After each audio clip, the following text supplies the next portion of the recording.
I'm on hobby probation for a while. So, All right. so I guess I was spending too much time building a ship. I don't All right. We are live.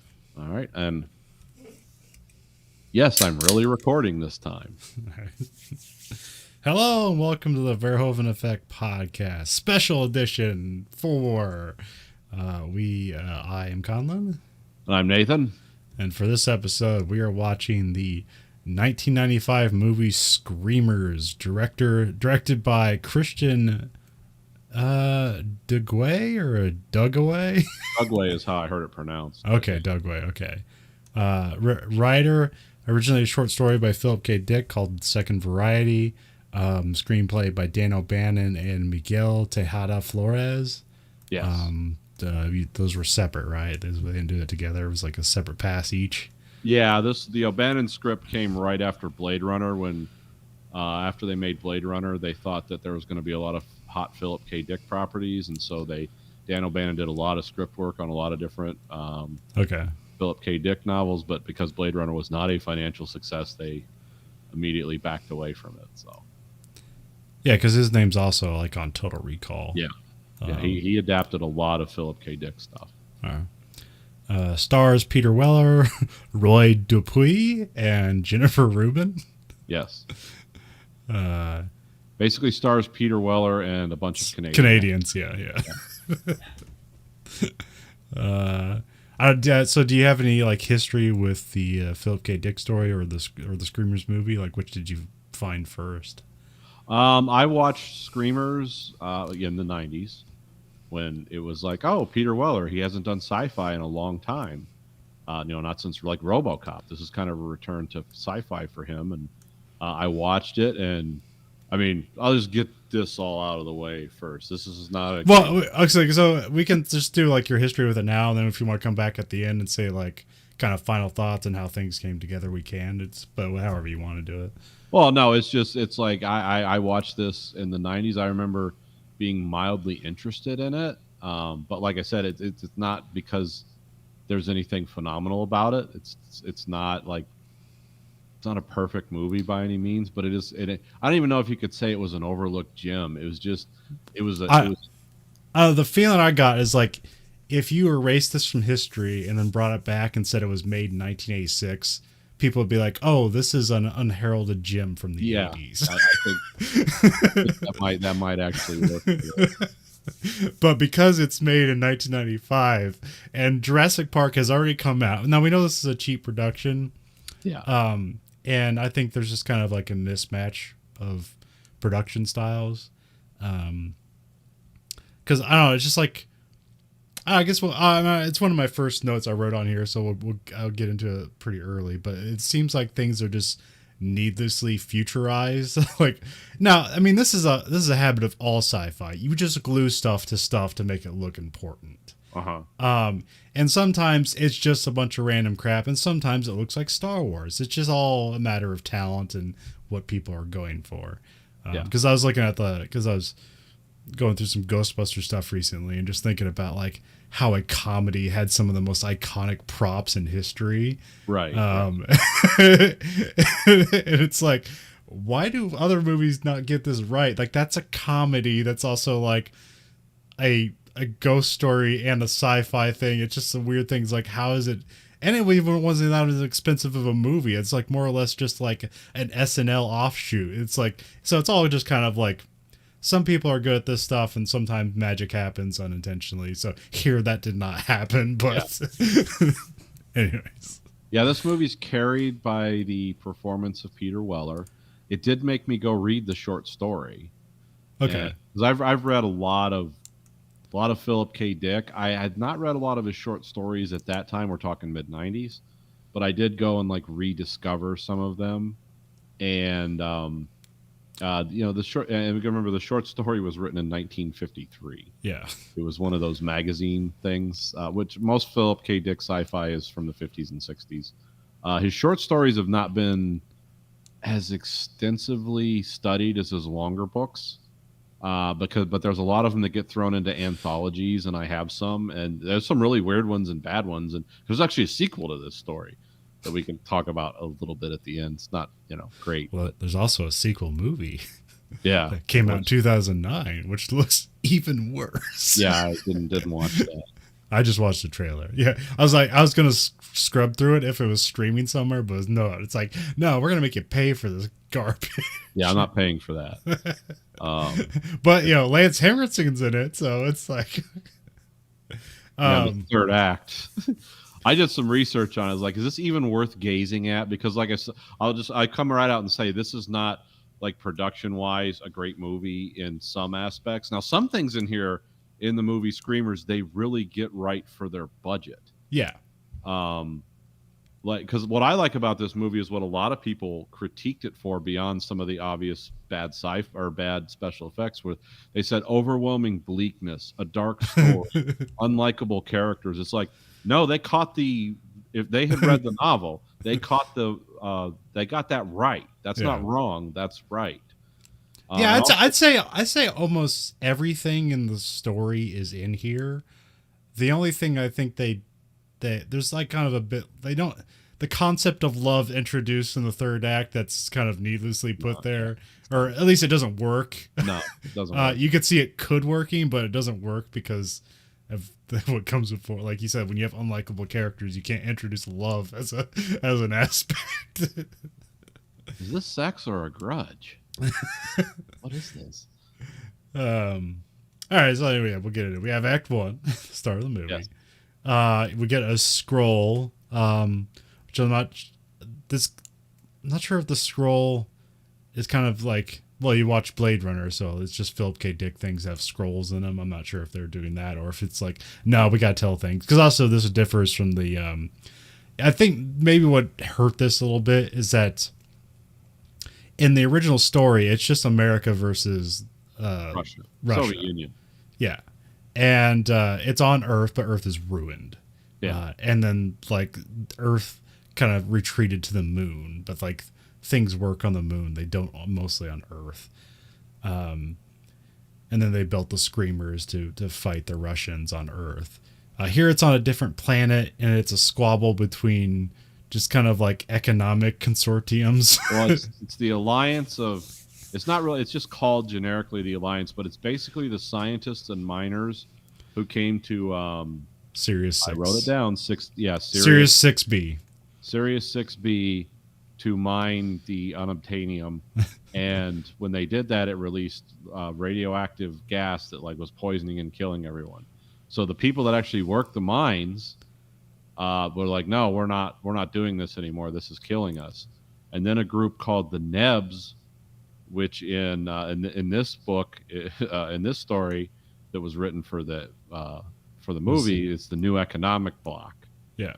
And but everyone was basically a Neb when this started, but the people actually had to do the work and live on the planet, the scientists and the miners, they revolted and formed the alliance.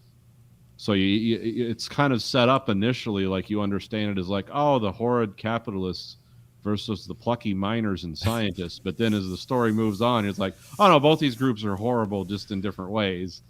Well, it's also like it intimates at the Cold War stuff, which at this time they made it would probably been like, we can't really. Although, like throughout the '90s, the Russians were still the bad guys. So. Yeah, they had the remnants of powerful weapons, so they could still be the bad guys. But here they just kind of like discard that for a different thing, and it just makes it like this other planet a proxy war. Yeah. Yeah, because this planet's the only place where they're fighting actively. Yeah. So that's. But the weird thing is, like the Nebs like nuked the place too, while it was already but they want to mine it, and mining it also destroys the planet. So they nuked the cities. Yeah. Well, they tried to nuke the military compounds, and just the citizens were there also. Yeah. So. Yeah, it's weird. The weapons mentioned in the movie Screamers are also mentioned. The same weapons are mentioned in the second Variety story by Philip K. Dick. Disc bombers, which I don't know what that means, but they're nuclear bombers. Chain bombs, which I don't, again, just another destructive device, and bacterial crystals. Yep. All mentioned in both stories, which I just think it sounds weird and futuristic. There's no analysis of what a disc bomb is, but it's like, it must be destructive. It ruined this planet. But I think because it's Dan O'Bannon, so I think and he worked on Alien as well, and that's like about like corporations taking over stuff. So you can see like, okay, probably Dan O'Bannon came up with this to just abandon the old Cold War plot. But the thing about what the Cold War plot does is it applies culture to both sides. Here they're just both nebulous dickheads. Yeah. And they're described as being both from, because he says he's from San Francisco. Yeah. And the lady's like, well, I'm from Pittsburgh. And it's like, oh, so America's been divided too at home. Like people are from ostensibly what we would know as the same country. I think, she says she's from Pittsburgh, but it sounds like she's never been on Earth. Well, I mean, also that ends up being true. But anyway.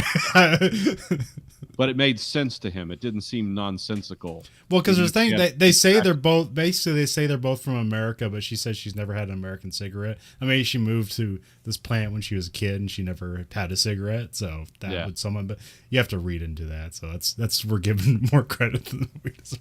But well, essentially, it's just to say that like, the world's divided.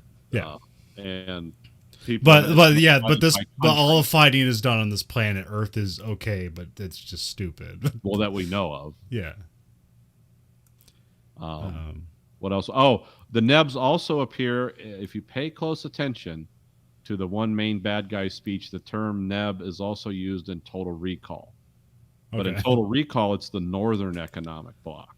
But that's who controls the Mars mining operations. Also a script written by Dan O'Bannon. Also based on a Philip K. Dick novel. So it's like, oh, I've heard that term. I actually went and saw, looking for Cohagen's speech from the original. I was like, oh, yeah.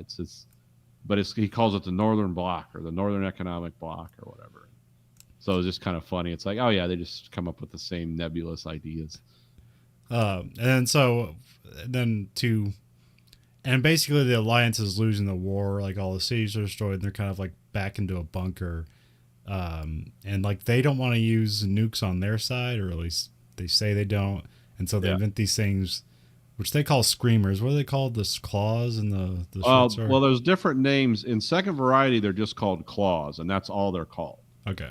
And they basically work the same way now. Here they're called mobile autonomous swords, but everyone just calls them screamers. Yeah. The term sword is used once or twice. Because I remember it's seen a lot in text, but it's only. Well, Peter Weller gives a great speech about we took man's first modern weapon, the sword, and put it in a robot. And... So we have this opening scene where there's a bunch of people at a watchtower, but it's like on the first floor, so it doesn't make. And they're looking at the top of a hill, so it makes no sense. Yeah. That's where I wrote things are needlessly futuristic. There's just like binoculars just bolted to a rail on a lookout thing. It's like, how would that be better than just having binoculars? Yeah, can you not close that thing? Can the screamer not fit through that gap? Why would you put it on rails, and why does it have to go zzz every time you move it? Because that's the thing. This is where just where I have things are needlessly futuristic. I mean, they can be futuristic, but it seems like it does a purpose. I mean, at least the binoculars have text inside them that say armed. It's like, thanks, binoculars. I wouldn't have known that. The binoculars are armed.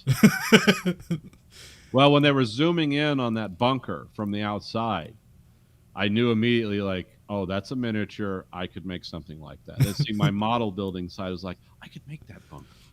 I could make it look exactly like that. Some of the stuff is fine. It's just when things look like we can look at it and go, what's the purpose of that? Why would that make more sense? And there's no answer for it. It just like you end up kind of. This kind of has a Highlander 2 production vibe to it. We did a lot of that, and that's another like really interesting B movie with all the B movie production things. It's like it seems like it's in the same wheelhouse of like we're gonna, like you said, glue stuff on stuff, paint it black. It's future CD player. Yeah, and guns are like ridiculously huge. Yeah, just stuff bolted on them. Fire bullets, like regular bullets. It's got a gun, a flamethrower, and a grenade launcher all in one. Yeah, it's like, and it looks very unwieldy too. Yeah. It's so big and long. It's like, well, are they on a low gravity planet? But okay. And it's like, what you imagine for the budget they had and the time they had, like they got through a lot of stuff. It wasn't all like meticulously detailed, but man, they made it. Yeah. I mean, you can look at like stuff on Mystery Science Theater. It's like when people are shooting sci-fi movies in warehouses, and they just like they don't add anything. It's just like, well, we got this space. Let's just put some cardboard boxes up because that's the Yeah. material we have. Like they did way more than that. It just still doesn't come off as like more than a B movie. So Yeah, a lot of the stuff I say is just to pad people. I still think you should watch this movie if you're at all interested in science fiction. Seeing one guy carry a whole movie, this is a good example of that.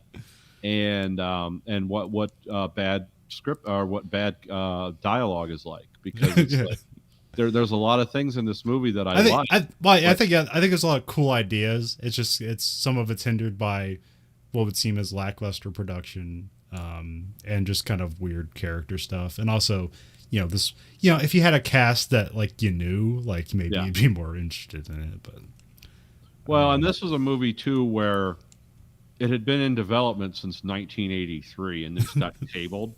And yeah, the script got passed around.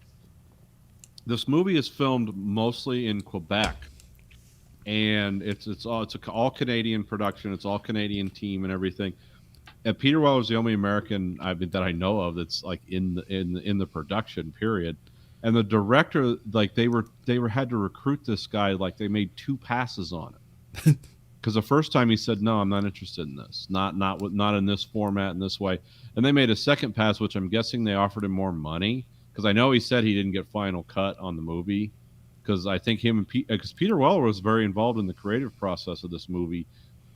He said, we got to make these characters likable.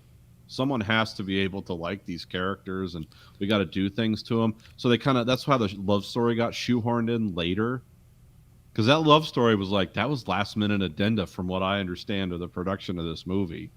Because it was like, well, what do these people care about? They're just miserable people. This is one of the bleakest B movies you'll ever see, and they actually do it. Because let's talk about talk about what I liked about the movie. The matte paintings were amazing. There must be something in Canada where they have like DNA for matte paintings, because they really made this world look big. I mean, I know it's a matte painting because I just know how this stuff works now, but it's like they really made this world much larger than it ever would have been otherwise. Yeah, well, like I think I was looking at the breakdown for the original Dune special effects, and like that had wonderful matte paintings, and some things that actually weren't matte paintings; they were just like weird special effects. Like this is close to that in terms of quality, but it's just like off by 10 years. It's like so now it's cheaper to do that stuff. But that looked real. That made this world seem much larger and bleaker too. That's again, the one thing I liked about this movie was the darkness of it, because it's like right on tone. Now that I've read the story several times throughout my life, it's like, oh, right on message for the story. Well, actually, like in the very opening scene, you got like kind of like CGI credits for the title screamers. Yeah, and those are kind of like that's kind of looks off, but like the out in space shot, that looks totally fine. That looks good. That looks like something out of Aliens. Yeah. There seem to be things. I also heard like the special effects, like the company, which is still around to this day. I looked. They're still in Quebec. They're still. I guess they got very little time to finish this. Yeah, I imagine. They were basically told, "Hey, here's the money. This is the time window you have." It's like, oh, well, you're paying us enough, but this is going to look horrible with the time limit you're giving us. And that Sony was kind of, because Sony Pictures funded this, and they were kind of like, yeah, we don't care. This is basically gonna. This was kind of before direct-to-video, but it was right on the cusp of like, yeah, we don't know what we're gonna do with this. But yeah, so back to the first scene of the movie. So, there's some guy who's one of the Nebs, because we're like looking at through the tower from the Alliance perspective. A Neb soldier shows up, and he gets ripped apart by the screamers, which. You hear that like it's just a screeching sound, and then you hear like things being like dragged through like this desert or this desert sand, and like that's a cool effect. Like that works. It's like something dangerous is coming at you, and you hear it screaming, but you don't actually know what it is. So that's very effective. And then like you kind of have quick shots of things jumping out of the ground, just ripping this guy's limbs off and then killing him. And then like you don't see it like the kill shot, but like you cut the Alliance soldiers like throwing up, and they're like they're on our side. So yeah, So that gives you the dilemma of the screamers up front, and then Yeah, I do like the moral ambiguity of it's like, yeah, we know these things basically ensured our victory or at least stopped the ground combat, which we were losing badly. But yeah, they're just evil. That's just there's just something wrong about that. Because they will kill anyone. Because let's remember, the Alliance have these like clunky wristbands that throw their heartbeat out of phase. Because they say screamers only attack living things, and then we see in the rest of the movie like, no, they just take bodies and stuff randomly too. But it's like, okay, yeah, it's they. If you have these things on the screamers in the ground won't attack you. well, like I always assume that when they take the bodies, it's because what you get later on, it's like they're using the parts to make things. Yeah, Maybe. Um, yeah, yeah. Then the guy goes out there. Is like, I think he's holding something. I think it's Chuck that goes out there. yeah. And he just has his heartbeat thing on that, so the screamers leave him alone. But they start taking the body parts away, and then like there's one with like a hand with the message in it, and he kills the screamer to get the Yeah, message. because the hand is just moving along the ground.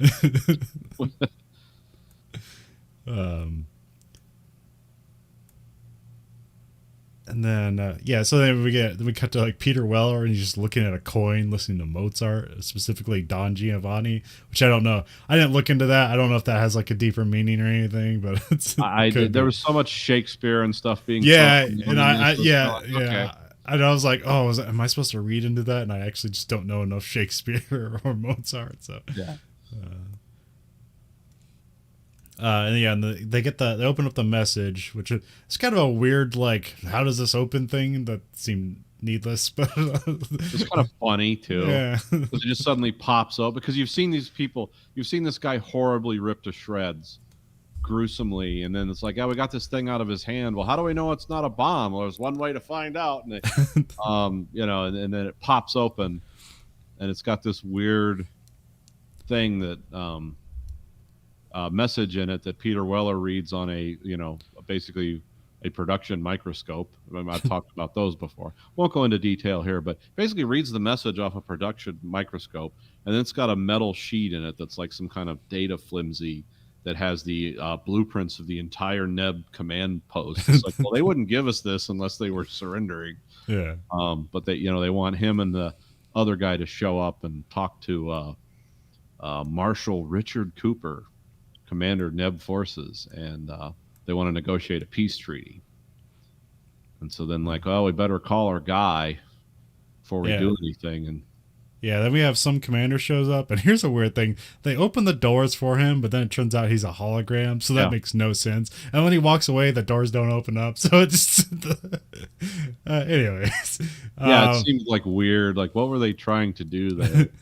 Well, I think like it's one of those things you can look at that scene in retrospect, and it's like you can imply a lot of things. But the commander shows up, gives, I think it's Commander Green or whatever, Secretary General Commander Green or something. Yeah, something like that. He shows up and he gives it like this optimistic end of the war, like, oh, we found, I don't know, I can't remember, it's like beryllium or bentium on Titan 4, so we don't need to mine this planet anymore. So yeah, there's no toxic side effects at this other planet we found it on. So, but don't talk to the Nebs. We'll take care of it. Negotiations are happening at high levels, and you guys are kind of like, okay. So I have this being the end of Act 1, because I have the start of Act 2 being there was a spaceship crash. Yeah. But before that, I have this weird thing, and it's not in the short story, but it's like a fun, stupid thing. Is like this. There's like this warning goes off, and it's like radiation warning, and so everybody gets out these red cigarettes to smoke them to fight radiation. Smoke your way to health. There's also a weird moment where like they walk through like looks like a shield thing, and it's just like a TV screen. They just do it. It's not mentioned or anything like that, and it doesn't really give any other purpose other than like, hey, we got a special effect here. Yeah. It's the future. I hope you know. No, it's 2078, which I'm sure in 1994 seemed a long ways away, but not so far now. So we have the radiation warning goes off, and then also coincides with a spaceship crash outside. and there's troops and a nuclear reactor, and it's all apparently a mystery. Nobody knows what's going on. But they're Alliance troops. Yeah, And but like, they're on like a yeah, commercial spaceship. But yeah, but it's got troops and a nuclear reactor in it, so like nobody knows what the hell's going on. The Screamers takes some of the dead bodies out of the crash ship because like yeah they just because apparently like these Alliance troops they didn't give them. Well, also they're supposed to go to Titan 4 technically. But, yeah, yeah. Yeah, they crash landed on Sirius. They weren't supposed to be there. Or yeah, Sirius. Yeah, they weren't supposed to be there. Even though the made up company was called Sirius Transportation. It's like, oh, it's Air America for the future. And then we cut to like Joe. Oh, they say one of the guys. It's Ace. Yeah. I think they call him Henderson throughout or something like that. But I just refer. I just wrote Jefferson. I just call him Ace throughout my notes. Yeah. I'll just refer to him as Ace. He's the only likable guy in the movie because he's kind of a dumbass. Yeah. And I thought the actor was a different guy. I thought he was like that guy. Remember like the knife strap on thing from Seven? That guy. Yeah. Okay. Yeah. No, but it's not him. They look not a lot him. alike. They look a lot alike. Yeah. Apparently, he's from California, but I think he's just like a. I think he just lives in Vancouver or wherever they shot this. He's just one of those, like we shoot 800 sci-fi shows here. We need people. He's just one of those guys. Yep. This was all shot in Quebec. Okay, yeah. I mean, yeah. There's tons of American actors that are up in Toronto and Vancouver area or wherever they're shooting things. They got Americans there for production stuff. Yeah. So, but you need at least 70% Canadians to get the tax credit. So, yeah, that's the other reason this movie was shot in Canada is the extreme tax credit. You get more tax credits in Quebec. Okay. If you use more of their people, so it means you got to have like translators on set. And stuff. Every other person just speaks French. But it's important to notice in Quebec because it's something I'll mention later in the movie. We can just mention it now. The like Neb command headquarters, the room with all the light bars and stuff in it. Yeah, that looked really cool. I was like, oh, that's some amazing production. That's a sports arena. And once you know that and see a picture of it, it's like, yes, that's exactly it. That's like it. Only it doesn't have like weird lights and stuff in it, but it's like because it had that cool kind of curved architecture and dome look to it, and it's like, wow, they really did that well. And you find out, they just shot that on like in an arena where they shut out the lights. Yeah, just shoot it at night. yeah, make it look big and filled with things. Yeah, it was kind of cool when you see pictures of it. It's called the Montreal like Sport Technique Arizona. I don't know, French. So yeah, I wrote down the Peter Weller's character name, which is Joe Hendrickson. He's taken apart like a blown up screamer, and it's upgraded itself somehow. Battery says something about automated manufacturing. So this is, I think he gives a speech later on, but it's in the stories. But it's like, yeah, they built the screamers, and they build themselves, and they just get better at it. So that's somewhat introduced here, but I think he gives more specifically. Yeah, they've got chips in them that say like Alliance Command, Department of Defense, and it'll say like Mark 1 or Type 1 or so. That's the title of the story is about that, but it also comes up later in the movie. But yeah, that's because even though these things have gone completely rogue, they're still putting like the manufacturer's mark in them on their chips. So I guess that's what they do because they're machines. And then there's some confusion about what the mission Ace is on because he's the only survivor of the crash, and he's expecting to go to Titan 4 to go fight the Nebs there, and then this is where he says that like Secretary Green was the hologram they met was apparently arrested and executed 2 years ago. Yeah. So he didn't send that message. It's like, well, where did that message come from? So that's when Peter Weller gets really angry. Like, oh, they just fucked us. They've just left us here. The war's moved on, and they're not going to officially abandon us here because people might find out. So they're just going to leave us to die here. That didn't make a whole lot of sense. It's like, what, you can't send spaceships up to pick up what it seems to be like 15 people. Well, what I always thought was not implied in the story in the movie or this book. The book had nothing to do with this, but what I always thought was like, oh, they realized how dangerous the Screamers were, and it's like we're not fighting that kind of war anymore because remember they had the nuclear reactor on the ship, Yeah. And one guy said the only reason you have reactors like that is to make nuclear bombs. So we're using nuclear bombs now too against the Nebs.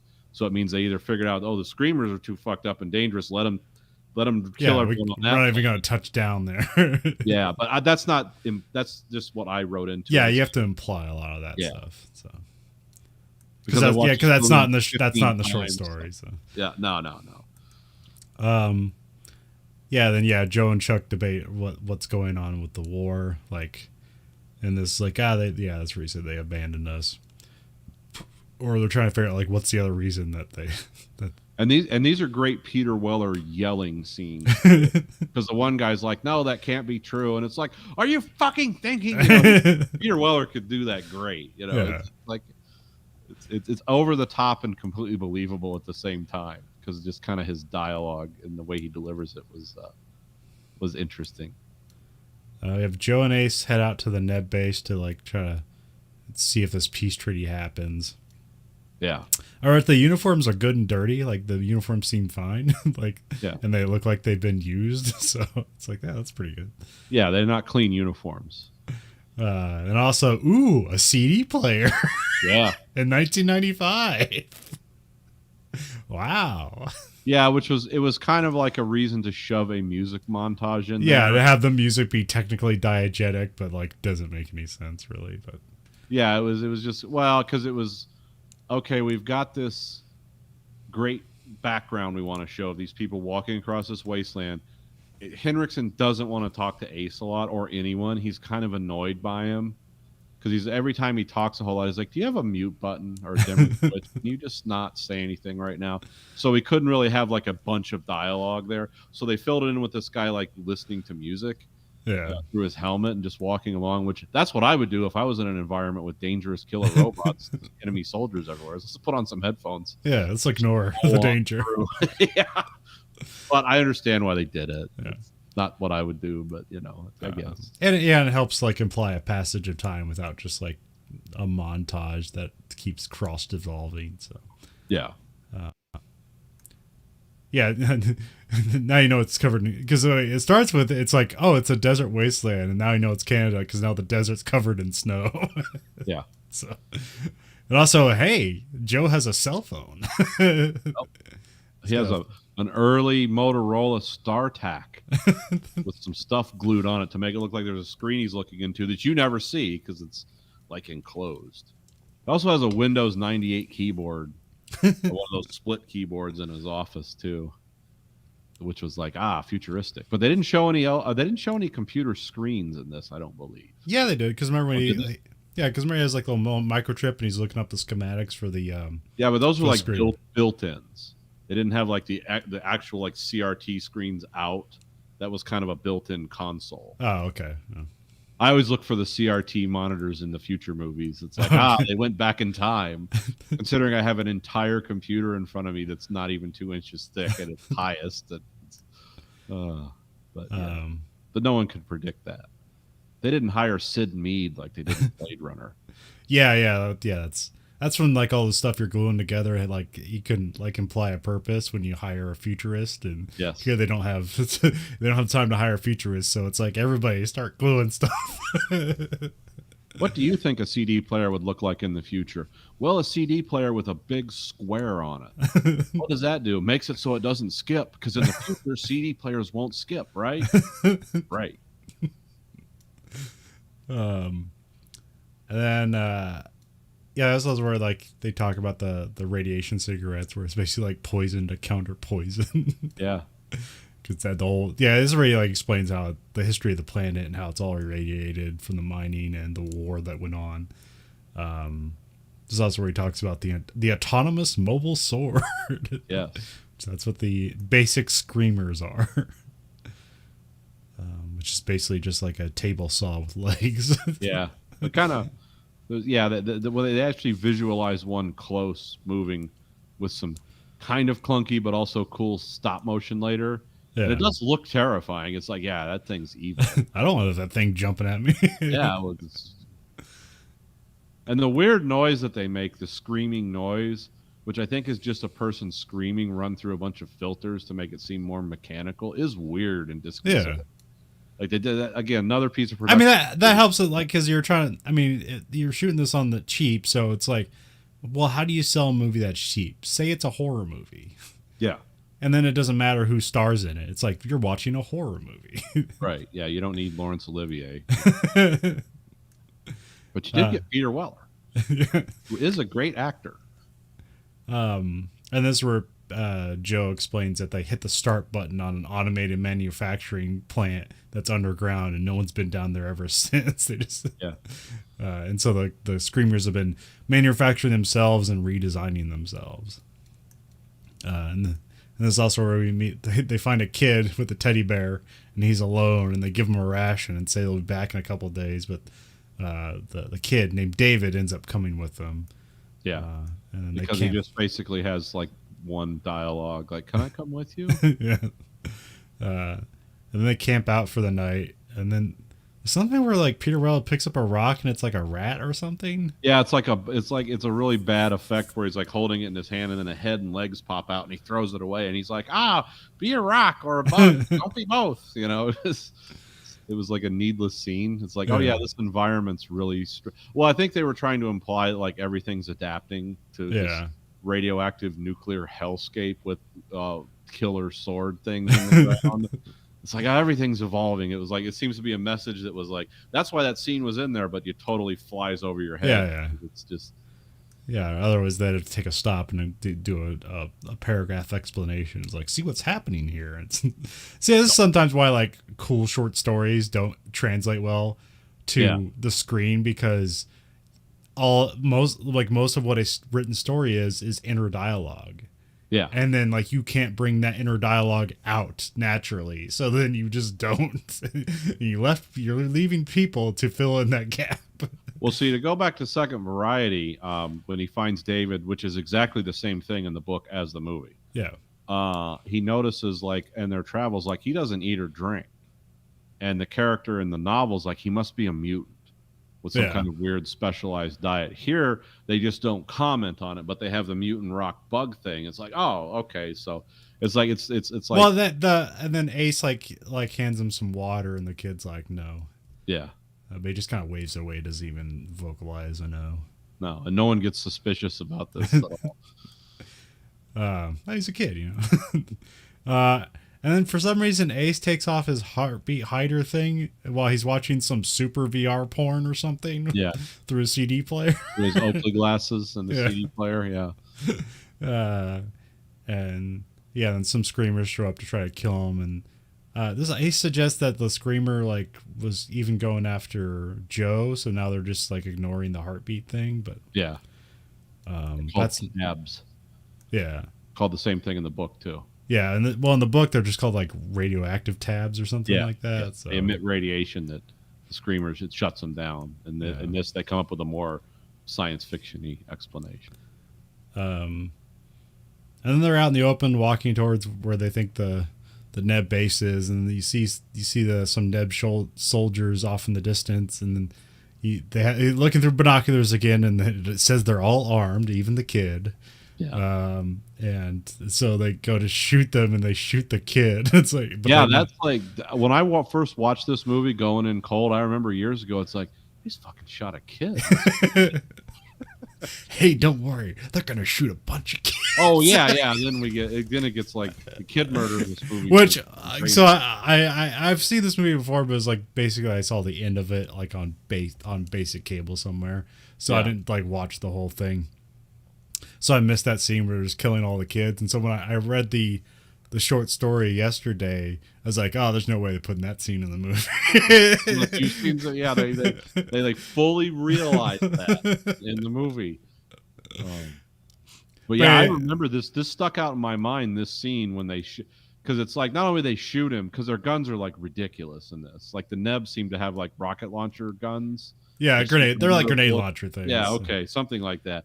But yeah, when I remember that was shocking. I was like, he shot a kid, because you don't know, you think the danger is like the shit in the ground. Yeah, it's like, why'd they shoot a kid? These guys are ruthless.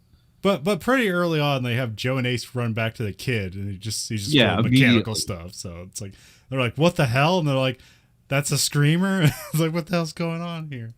And then it grabs in some last moment of functionality, it grabs Joe's gun and bends the barrel down while it's making the screaming sound. Yeah. And then Joe fires the gun, and much like the work from Demolition Ranch, it just followed the arc and went right into the robot. Yeah, that works. Yeah. Yeah, it works. It's like, oh, cool. See, they got that right. Uh-huh. Cynical me would have been like, oh, that would have shot through the end of the barrel and exploded. Then someone on Well, they're lucky they made that gun out of rubber. Yeah, or that too. Yeah, so then they talk to the Neb Neb soldiers who bring them back to a shelter. Yeah, this is when we're introduced to Private Becker. Yeah, who's like someone who I would have just shot like out of hand immediately. Like, well, this guy's a problem. But no, they stick with, because the guy. I don't know how they told this character to be or how they wrote him, but he just projects like, oh, he's the bad guy in some way. Yeah. This is going to be not just a bad guy, but the bad guy. Yeah. He's quoting Shakespeare. He's saying weird stuff. He's always sharpening a knife and staring menacingly he's at people. Quick to violence. Yeah, let's let this guy here. You cover me. I'm going to go ahead. Sure. And I remember this guy because he was like the handler in like the 90s television show of La Femme Nikita. Oh, that's right. Okay. Which he has a thicker accent then, though. Yeah, well, I mean, that was all. I mean, that wasn't a movie release. That was like clearly like, oh, we're shooting this in Canada. Okay. Show. Yeah, that was basically like, that was like the era of like syndicated television, and I think this was actually a USA show at the time. But oh, okay, yeah, I do remember the character now, but I remember he like spoke completely differently than he did in this movie. But yeah, I mean, that's originally a French movie, so I imagine, I can't remember the show. It might have just taken place in like Quebec, so French Canada or something like that.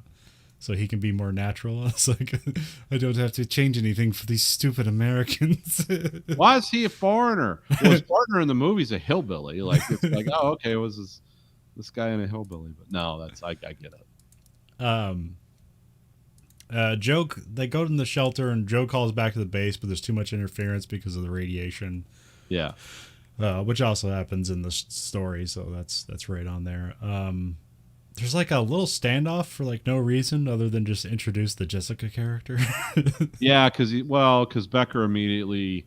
But yeah, they just show him being quick to violence. So yeah, just threatening people and stuff, and it's like, hey, you called us here. You're the guys that are losing. It's like, well, you're the guys who made the monsters, because they were immediately accusing them, like, why'd you bring that kid with you? You know what he is, and they're like, what are you talking about? It's like, the swords aren't humans. They're not humanoids. It's like, well, they are now. So they have this grim description. It's like, yeah, they follow you in, then the killing starts, and it's like, oh my god. Yeah, because it's like, yeah, the kid's playing her heartstrings and stuff, and it's like, how do the machines know to do that? And it's like, and then Joe has a conversation with Jessica while she takes a bath, and it's super weird. Yeah, and then he's like, God, you're beautiful. It's like, ugh. I mean, it's like she implied she's like just ripped her throat off and she's naked, but they don't show anything. So at least no, there's no nudity in this at all. Well, except for that like weird VR porn thing. So well, yeah, that's like boobs, rainbow colored boobs. Yeah. Does that even count if you have rainbow boobs? I don't know. It's like if it's a sculpture from Michelangelo and it has a tit on it. Is it porn or is it art? Yeah. Or is it porn art? Porn art for a fee. Technically, porn is art. Yeah. You know what the difference between prostitution and porn is like, well, one's a production. Yeah. So if the cops come in, just make sure you're filming it. Yeah, if you're filming, it's like, oh, we're making art. Oh, carry on. 5 stars. Yeah, actually, I don't have a problem with that, except I know how the women are treated, and that's when it gets sad. With like, if people were doing porn and they were all happy to do it, I'd be happy for them. But oh no, no. But anyway, that's not what we're talking about. Yeah, it's weird that they can manage to have themselves look so good in such a weird predicament. Yeah, but that's probably fueled by some kind of deep resentment for themselves. So. Anyways, that's not this. Well, I mean, that describes how weird the scene is. It just kind of happens. Yeah, and it's strange. And then, yeah, then Yeah, so yeah, with Becker is the weird psycho Neb soldier, and Ross is the geeky paranoid one. He's constantly chewing on this like zipper string on his jacket. One of his lenses is broken on his glasses. Yeah, He's always messing with his glasses with knives or some kind of yeah, tools. Like yeah. tools way too big to work on he's glasses. just putting the screw back in, but yeah, he just has a knife to work on it. Now they're just kind of in a series of underground facilities, so you just can't see the world. I mean, that's how it's kind of described in the book. It's like, to be safe, you got to be underground. Yeah, you don't want to be out in the radiation all the time because you'll have to smoke your red cigarettes. Well, also like the way the screamers work, they're just like burrowing through the ground. So if you're in an underground facility, apparently they can't burrow through it. So yeah, and then they're like, in some mall food court that's now just the in Neb mess hall, but everyone's dead. Let's real quick before we describe, like, because we got Private Becker and Ross that are the Neb soldiers, and then Jessica is she's like a black market, smuggler. She's like a Neb smuggler, because they go, because the one guy's gun is bent, so he goes looking through her supplies and he gets a new unbent gun. I'm guessing the barrel's not bent, and then he finds it's like, oh, they have their version of a Davy Crockett, which is it's called a micro. What do you call a Pluto? It's like a micro nuke. Yeah. And of course, the Peter Weller commander is like, yeah, nukes are bad. That's what screwed this world up. No nukes. So it's like, okay, that's coming back with them. They don't show it until later, but yeah. So yeah, it turns out she's some kind of smuggler who has real whiskey. Yeah. And they're kind of like the Neb soldiers are there at her discretion. Like, they're just hiding out with her. They're not really in charge of anything because they're just because she says she's in charge, and she's the reason they're alive. So yeah. So then they go to the Neb Command headquarters, which is the Montreal sports complex. That looks really cool the way they did it. Even with the kind of weird neon light thing, it's sort of like it created a gloomy environment where you knew that everyone had been killed. Yeah, you just pump smoke and put lasers all over the place and it'll look cool. Yeah. I mean, it did in Alien, so, Yeah, it kind of, I was actually impressed with that scene. It's like, yeah, this works on a certain level. Not perfect, but it's pretty cool. Well, there's the neat thing, because they're like in a mess hall area, but it just looks like a mall food court that's been turned into a mess hall. Yeah. And when you see the Neb guys start freaking out, you realize and you just see blood smears all over the place. Yeah. So you realize oh, there used to be people here, and now there is absolutely nobody. So well, they said, remember, they locked the door because they heard the people come in, and they said the screaming went on for days, and then it's been silent ever since. Oh, okay. Where these guys were hiding out, so they were very fearful about going back there because they know what happened there. And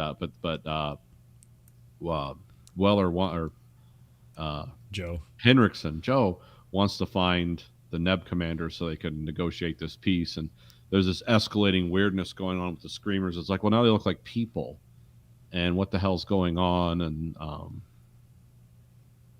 And then Joe finds a computer and he's looking at it. He sends a message thing back to the base, or tries to, but then a screamer shows up and it downloads something from the computer that Joe is using. Yeah. And then just kind of walks away. And he said this where it's just stop motion, which is probably just the most cost effective thing to do at the time. Yeah. So it looks okay, but it just looks kind of silly by modern standards. But it did show you how what the creepy evil ground screamers are, because it's the only time you see them in one piece. Yeah. Oh yeah, that would be a really effective killing, because its whole body is basically a spine with a circular saw mounted sideways on the front. Yeah, everything, just touching it would probably make you bleed. Just every point of it's meant to hurt. Yeah. And then the screamer attacks Ross. But at first Ace kind of hides him because he holds Ross and has his armband up that hides the heartbeat, and then it walks away. But then after he says something, and it reawakens and it comes back again, and then it tries to attack Ross, and then Ross just ends up blowing up almost everything in there. Yeah, he shoots it out of the air and then shoots the terminals and everything. Yeah. Which I thought that was meant to all the computer stuff was blowing up, but there's still one more working computer. Yeah. And then Joe grabs one of the chips out of the screamer, and this is where he puts the schematic on the computer, and everybody else is running out of there because they start hearing the David voice like echoing through. And that's really that's a creepy scene too. Yeah. Peter Weller's like, go, I got to do this one thing. And then you just hear, can I come with you? But it starts overlapping. It's like, oh, there's more than one of those fucking things in there. One of those things in there now. And so I thought that was a good scene. And this where it sets up sort of the mystery from kind of the main mystery from the short story or novelette or whatever. 45-page story. Yeah. Where so like the regular screamers are type 1, and then the Davids are type 3, and then he's like, what's type 2? So it's like you don't know what type 2 is. Yeah, which is the name of that's why the short story is called Second Variety. Yeah, because that's like the mystery in the book is like, okay, we know what. It's a little reversed in the book from the movie, but it's like, what's the like the base screamers aren't the type 1. The type 1 is the wounded soldier one, I think, in the book. But here it's I have it written down here. It's not really important, but yeah.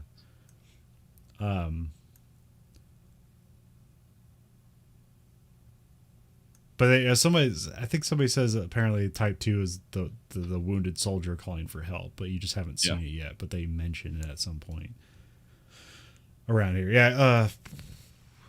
What did I have? Yeah, he's looking at the computer schematics of the screamers. The Davids show up, and it just starts morphing into sharp things. Its head, and so Joe just shoots it in the head. A bad CG, like it's a morph. It's obvious, but whatever. I mean, it doesn't look. It looks disconcerting. Like you don't want. Yeah, it scares you. It's just a kid's turning into spikes. Like that's not good to look at. No. So of course, shoot him in the head with a grenade launch. That's what you do. Yeah. Becker kills Ross with a knife. Because he keeps repeating himself. Kills him. Through body armor. Yeah. And yeah, I also wrote here, but you wouldn't kill a screamer with a knife, would you? Like you have to kind of blow the thing. Because he kept saying it. It's like because the Ross character is always like, get off my back, man. Get off my back, man. And Becker's like, that's the wounded soldier just says the same thing over and over again. So does David. It's like you gotta expand your vocabulary. And he says something like in Shakespeare, and Peter Weller's like, "Oh, that's great, Becker. I didn't know they put Shakespeare in comic books." He just hates this guy. But he's like trying to convince him, no, he's a screamer, and they pull the knife out and it's covered with blood. Yeah, so like, Ross is dead and bloody, so he's a human. Presumably, supposedly. Here I have they go outside. And like Joe and Becker are talking, and Becker's like, what, you want me to apologize, say I made a mistake? And then here I have, it's like this, I'm not sure if this line is meant to, but you could take it as a double. He says, I'll kill you before I'll let you make another one, which could mean him making another mistake or him making another screamer.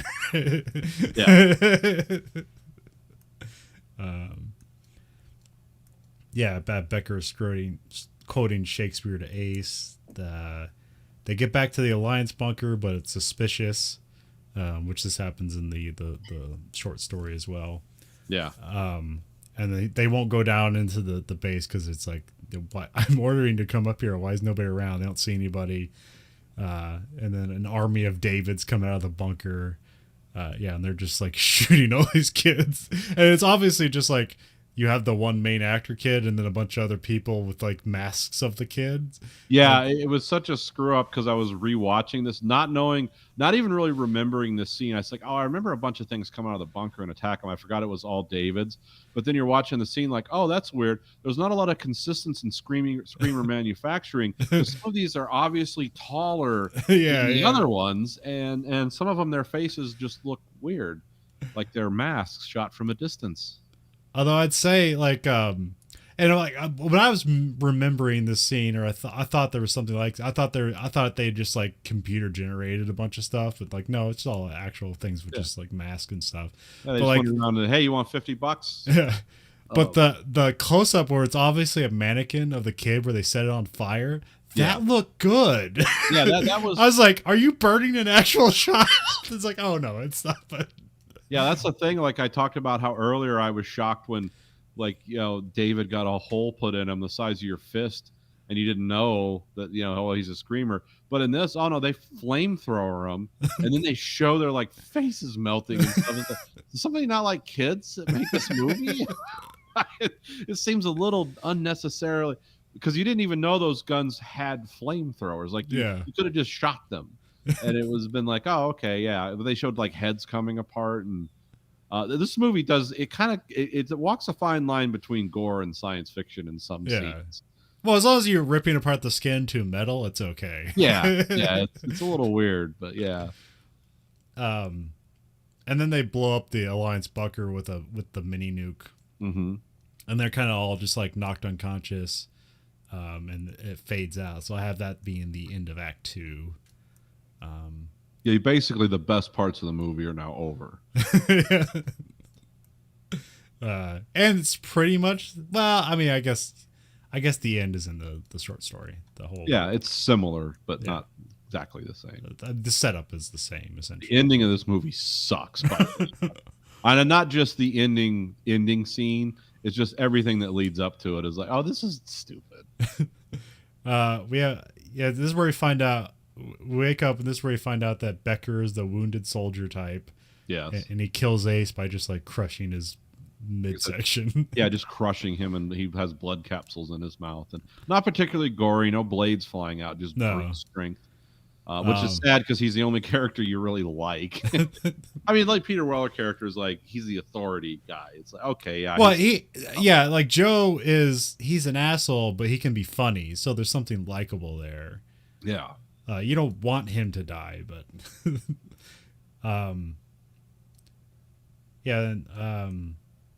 it kills Ace, and then they end up like killing Becker with a bunch of like grenade launchers and stuff, and eventually they blow him in half with a kind of a weirdly edited special effect. Or special. They could have not put that scene in because they had the post scene when they didn't try to show the grenade launcher blowing him in half. We could have just showed Hendrickson firing the grenade launcher, had an explosion off camera, and then come back and see Becker laying in two pieces. You didn't need that interstitial, terrible early phase CGI that was obviously horned in there at the last minute. It's like, why did you put that in there? Okay. And then Joe pulls the chip out of Becker, but he can't read the language on it.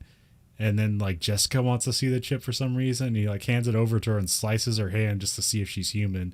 And she bleeds, so it's like, well, she must be human then. And then Joe goes to slice his own hand, but Jessica stops him. So then there it implies, wait, is Joe a screamer? And he doesn't know it? Which would be almost interesting if they went there, but yeah, it would be unusual, but yeah. Well, there's like, if you go forward from there, there's a thing I can see, because like we have this whole thing where like, okay, they're kept on this planet, and then we obviously see that they're being lied to. And it's like, so like, what if all these people were just like the complete evolution of the screamers being recycled and they don't even know it? Like, that would be interesting somewhat. Yeah. I mean, that's, and like, they're just fed these lies and the cycle just goes over and over again. It'd be very Matrix. Yeah. Oh yeah. But before that, but like, I mean, that would also inevitably be kind of stupid, but yeah, it's somewhere you could go. Because I think the story kind of would work, not necessarily better, but you can see it definitely as like one of those like anthology series. Like this would be like a 90s Outer Limits episode. Yeah, definitely. Just tighten it up, have the kind of the bleak ending. It's like, oh man, like, but it was only an hour, 42 minutes. So it's like, oh, okay, well, we're done. It's like, that was interesting ideas. Cause that's what a lot of the short story is. It's like, here's a bunch of interesting ideas and a bleak ending. So, yeah. This also where he kind of apologized to her, and we have the weirdest, most unnecessary kiss in cinema. Well, there's probably weirder ones, but yeah, there's others that are probably weird, but they're intentionally weird. Where this just seemed like, okay, what's this girl? By the way, this lady in this movie that played this actress was like a model of some kind. Yeah. Before she got into acting, and she's like half Peter Weller's age. Yeah. In real life, so it just seemed like kind of one of those weird, like, what are you guys doing here? What is? I mean, they're basically the only people on the planet, but it still doesn't justify it. Yeah, and they've just done like horrible things. It's like, who's horny? It's like, I just saw people ripped apart. Yeah, I'm not I exactly. mean, they just Enough. kiss, but Well, it leads to yeah, yeah, it fades out and fades back in, and you can yeah. It's imply whatever you implied. want. No, it's like they had sex, like in the script. It's like if Yeah. you read the story, but Then there's like a secret shuttle that they're going for, but yeah, it only opens up for like basically the top command person. But because he's the only person left, it'll open for him. Or maybe he was always the top person anyway. yeah. He was always like commander. Okay. I don't know what their rank structure was, but he was commander. So yeah, but they're in some scaffolding kind of like overhead crane thing, and then Jessica goes down the elevator to the ship, but Joe has to like clear a different crane out of the way. Yeah, because for some reason they built this launch station, and they like, yeah, let's put a gantry crane in the way of this launch path. It's like that seems like short sighted. Yeah. But, okay. I don't know. Maybe it put the ship down there in the first place. That could be. I think they had a crane to work with on set. Yeah. It's like that's you're walking into some abandoned manufacturing thing in Quebec. It's like look at all this production value. Yeah. And we don't gotta pay anything for it. It's like, yeah, let's shoot all of it. Put some strobe lights up and some fog in here. We'll pretend it's some weird force field that's never been introduced till now. Yeah, it's like they have the ability to. Yeah, there's like these energy beams that just look like light shine through a fog machine, and they like disintegrate anything that touches them. Yeah. And it's like, well, if you have technology like this, I mean, it's like the screamer problem. And seemingly for no purpose. Yeah, it's just what does this protect the ship from falling stuff? I mean, maybe, I guess, but I don't know. Bats vaporizes them if they try to roost. Because like also like that, all those lasers and things were also in that like that Neb base thing, but they didn't destroy anything there. No, now it's the same laser machine. Yeah, yeah, and it's just suddenly introduced as like a new concept. It's late. It's late in the game to do that. Oh yeah. And then Chuck shows up to kill Joe. Chuck is presumably a screamer, but then the screamer's like quoting things at him, more Shakespeare, and says they basically ripped Chuck's face off and then put it on. Yeah, just unnecessary, weird. And then he shoves the knife in the Chuck screamer. He doesn't die then, but there's a loose electrical wire nearby that he puts into it and somehow doesn't electrocute himself, but electrocutes the Chuck screamer. Yeah, because Chuck's squeezing him to death with one of those like jujitsu leg holds. Yeah. And then he stabs a knife into him and he laughs and he grabs the cord and like a weird CGI of electricity flying through the sky, or his head doesn't catch on fire or anything. It just shorts him out. But it's like somehow all that electricity is not killing Joe, this guy's legs are wrapped around him. It's like, okay, maybe. I mean, the only excuse I could make is that so you have him putting the electrical thing on top of his head. Yeah. And then like the knife is sort of like your negative, your ground. And so the electricity is only circulating through there. But I also don't buy it because the rest of him is metal. So it's like, whatever. It's cool. Yeah, whatever. The whole scene was unnecessary. So. Yeah. And then Chuck falls through the invisible laser thing that just evaporates him. Except the knife, which falls to the ground. Yeah, no sense. Yeah. Oh, it didn't vaporize the knife? Okay. Yeah, the knife was special. It was made out of bentium. Yeah, that's it. Yeah, we have the ship only fits one, and they debate whoever gets to go. And then he has the coin from the first scene that he's in. And he flips it, but then he throws the glove on. It's like, it doesn't matter. You got to go. And then this is where we find out that Jessica's a screamer because another Jessica shows up. Yeah. But then the two Jessica screamers fight each other. And they both die. One gets evaporated by like the ship engines. The other one's just got punched through the chest. And because I guess they're more human than they are machine because they're built out of flesh or whatever. Who knows? Yeah. No blades coming out of these screamers. It's just all hit and punch. But still the scream. They still scream for no reason. Just give away the position. No, inspire fear. I did like because they said like evil Jessica said that, first Jessica got too close. Yeah. That's why I'm going instead. I did like it that the rocket test fire like vaporized her. But again, the special effect used was awful. We could have just had her blowing to dust, which is if you're right behind a rocket engine that's firing off, that's what's going to happen. I don't know. I feel like maybe the special effects company was like maybe like because like that the spaceship is like all CGI except for when it's the like the main model, but like when it's moving, it's all CGI. And I No, think, it looks like something out of a PlayStation 1 game. yeah, I mean it doesn't look too bad for the time, but Yeah, for what you imagine the budget and time they were given, it doesn't look too bad. Like I've seen worse. yeah, oh yeah.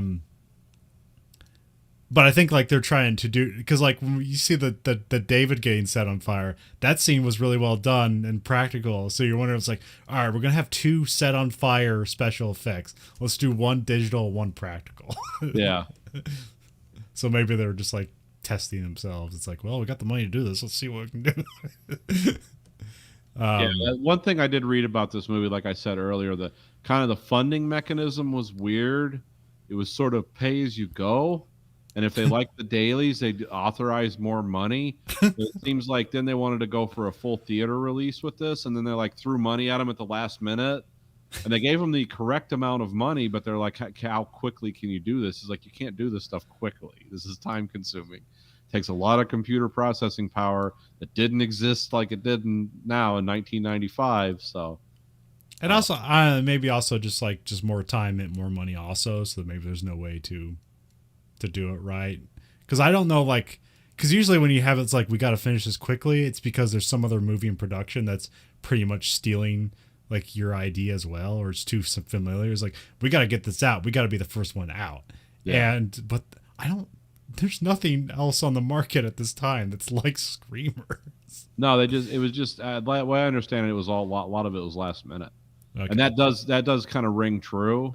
I mean, I'm just reading off production blogs. I don't know how true this stuff is, but it's like it does ring true because they did right in this for the budget. They really did right as far as how it looks and everything, but the stuff they did wrong was like, oh, it's laughably wrong. So it seemed like there was a lot of they wanted to increase the scope of this movie, I think, for because they were gunning for like a theatrical release with a sci-fi thing, but and they had their theatrical release. Yeah, I remember the advertisements for this movie. Yeah. So I knew what this movie was, even though I didn't see it for like. I saw like parts of it, like, well, what was that movie, Screamers? Then like shows up on basic cable somewhere. It's what's going on here? Yeah. But yeah, then the other Jessica, he's like, Joe's trying to figure out like why he was fighting the other ones, like what, and basically like she discovered love and it's just not earned whatsoever. It's like garbage. unless these robots are really easily fall into love, and that's like the secret way to control them. And then yeah, Joe takes off on the ship. And you see like he throws like his gloves or something, or the knife and the tab, the dash. Throws it in the dash, and there's one of the David's teddy bear is there, and then you see like the arm move a bit, and it's like we're getting because he's going back to Earth, and it's like oh no, like a Screamer's gonna make it to Earth, and it's gonna take over Earth. So yeah, and that's the end of the movie. That's the end. It's kind of a which that's what in the story, it's like her name's not Jessica, it's like what, Tesso or something like that. Tasso, and then he ends up putting her in there. He doesn't know that she's a Screamer yet. Actually, Tasso. And like, oh, she's going to the moon to basically kill humanity because that's what they do. But then like he's like the main guy in the story is kind of like, well, they're going to evolve to be like us. They've already learned how to kill each other. Like, they're turning into us. So it's like this weirdly hopeful thing where it's like, well, all humanity is going to die, but we're going to live on in these terrible robots. Now, like I said, there was a sequel to the short story, Second Variety, called John's World. Yeah. And I think it's even shorter, but essentially they figure out who Tasso is on the moon and they kill her. And then they're like, okay, we're never going to get Earth back now because they've evolved into this. So we have to go back in time and prevent the Screamers from being invented. Because in the book, the Russians were going to win the war, but the clause they introduced stopped same thing in the movie. It stopped the ground war and brought the Russians to their knees. And then America was on a moon base firing lasers at the planet intermittently, and the Russians thought the moon base was a rumor and not real.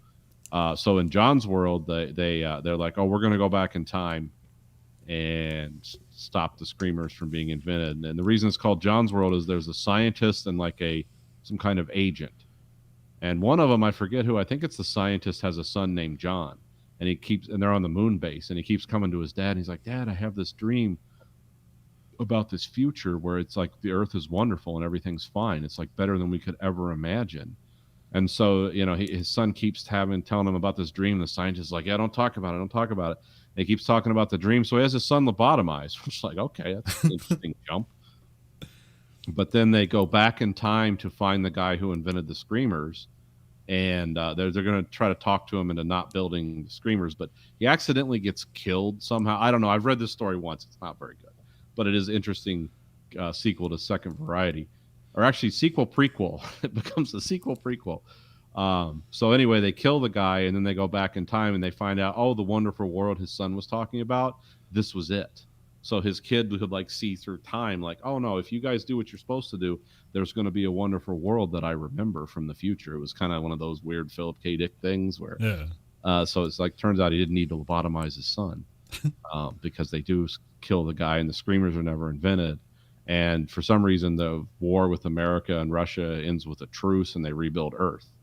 Instead of building screamers, they build robots to clear all the radiation, and it just wraps up very neatly. Yeah. So the whole story was like basically his son John was being lobotomized for seeing the future that they were creating, and it's like, oh, I've done so much wrong. What else could he have seen? And that was sort of the end.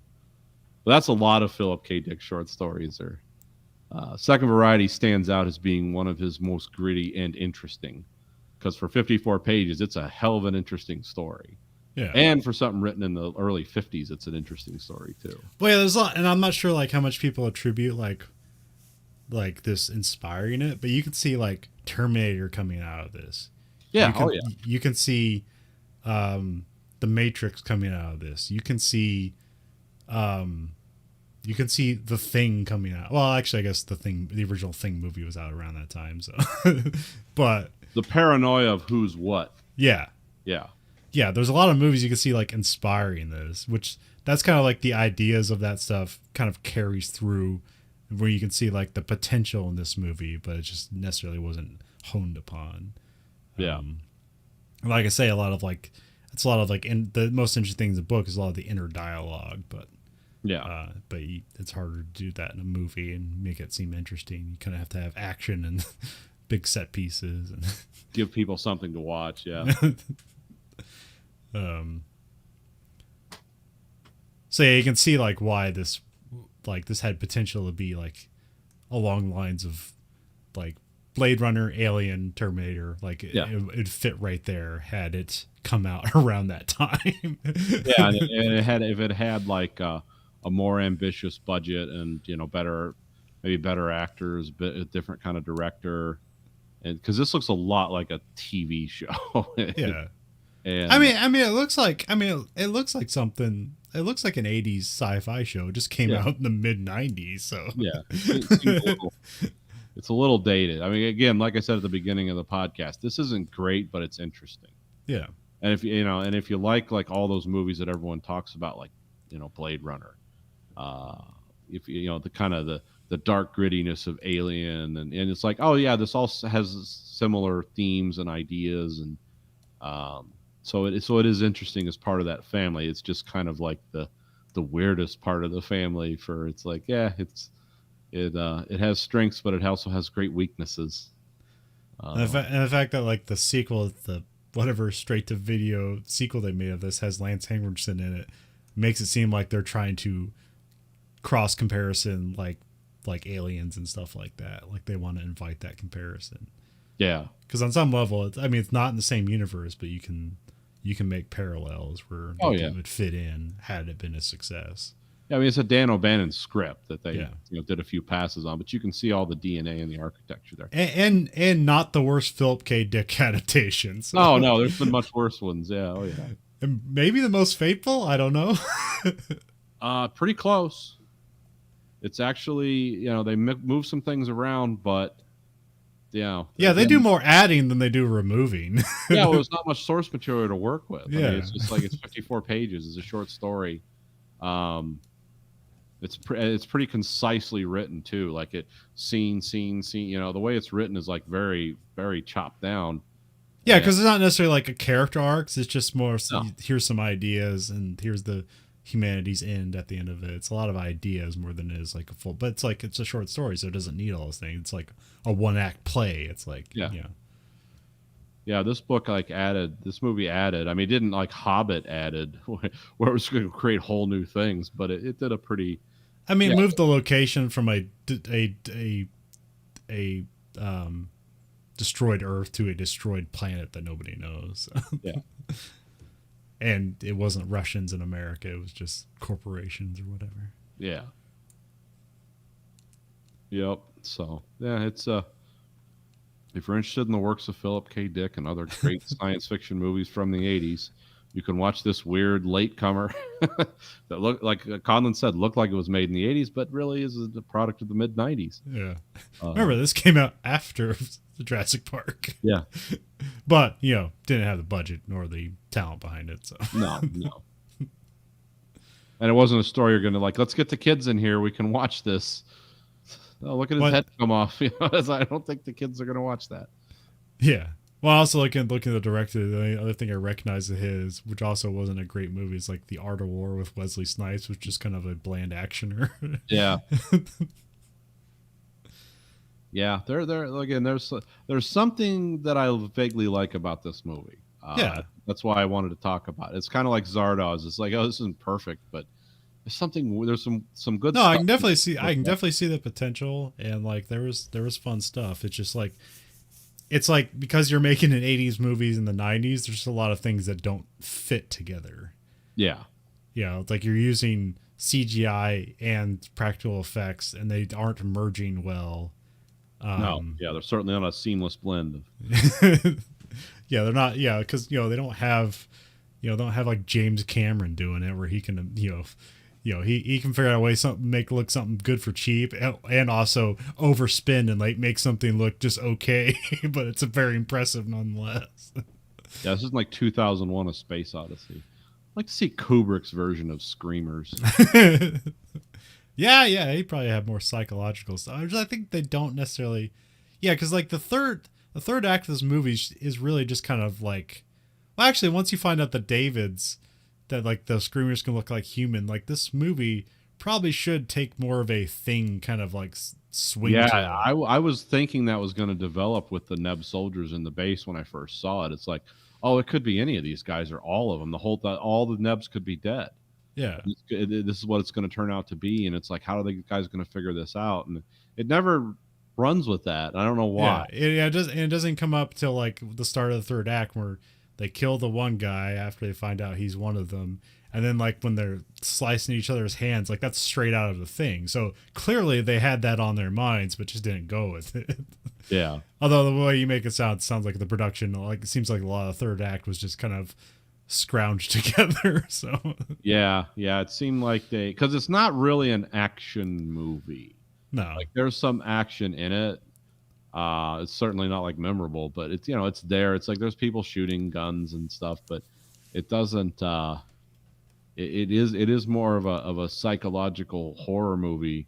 But the thing that was most psychologically interesting to it about me was the bleakness of it all. It's a very bleak movie. Yeah. Which is good. I mean, it's sometimes you need that. I mean, don't watch this movie if you're depressed about things in your life. It's not gonna make him feel better. But if you want just a good bleak movie based on a very bleak story, like they got that right.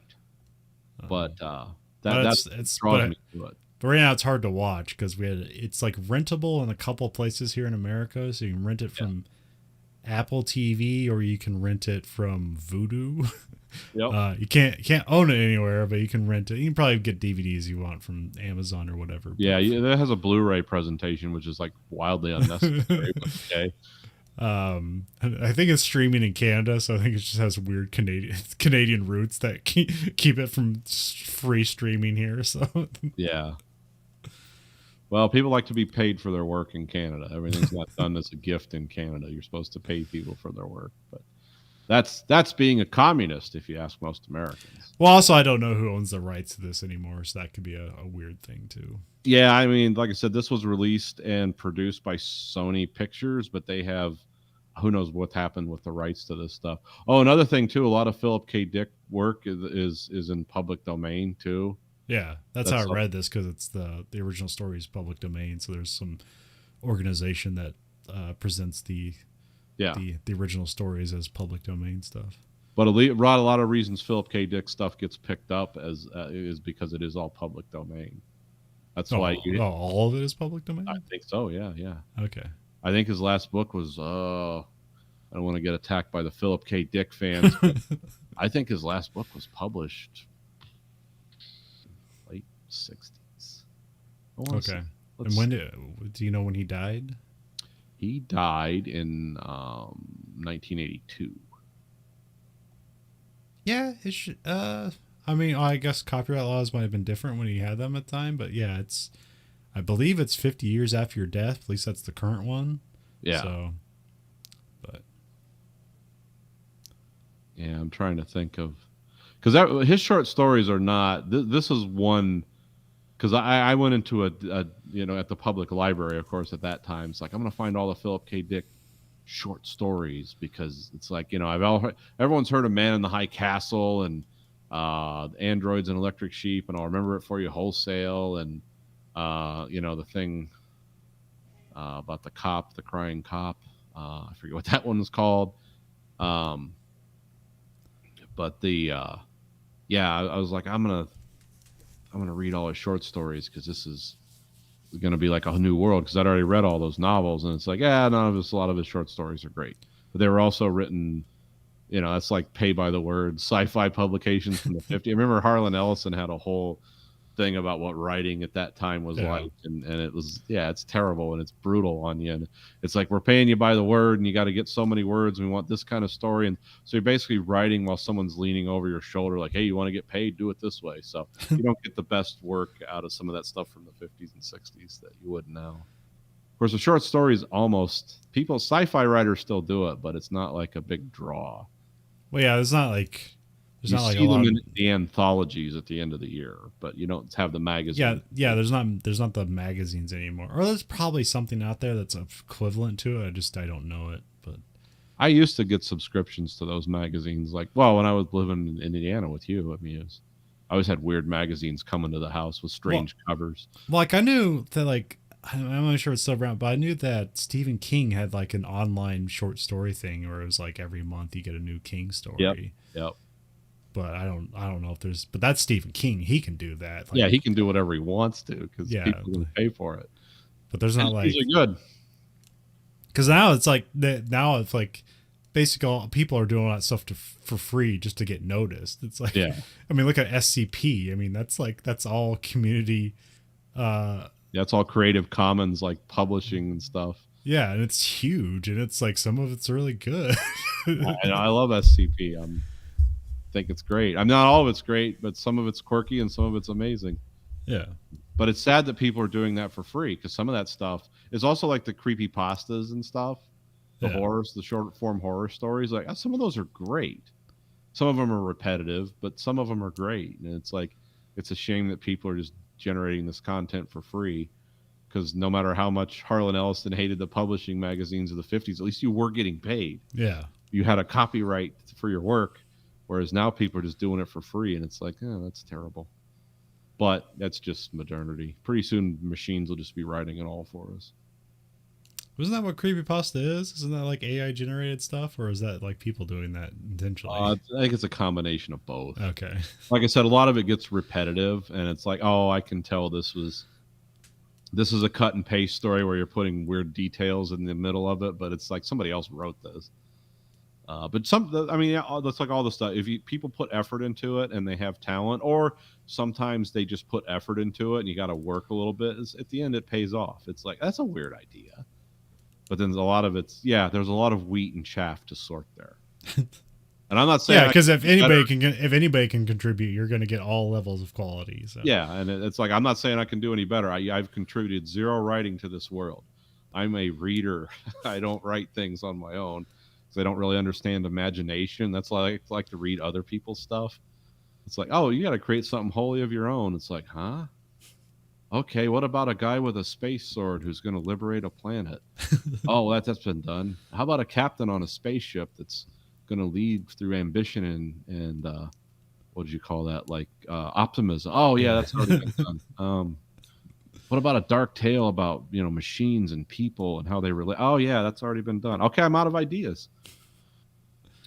And so is everyone else because we're all just copying off Shakespeare if we're writing in English. So,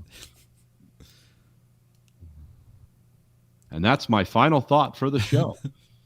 Well, if you like what you heard, and how couldn't you? You can find us at anchor.fm/Verhoeven Effect. There you can, well, actually, you can't rate our podcast there. If wherever you're listening to this podcast, if it's rateable, rate it the highest because that's the only thing they listen to. Yeah. Because remember, you control the algorithm. The algorithm doesn't control you.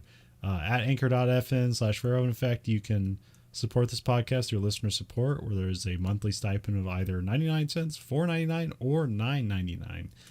You can find us at Twitter at Verhoeven Effect, Facebook at Verhoeven Effect. We have another podcast called American Greed Factory. You can find us also at various places for podcasts, but on YouTube, where you can watch both this and that show live and unedited. We have t-shirts at blowthecollar.com/Greed Factory. And so for the Verhoeven Effect podcast, this is Colin. And this is Nathan. Goodbye, America.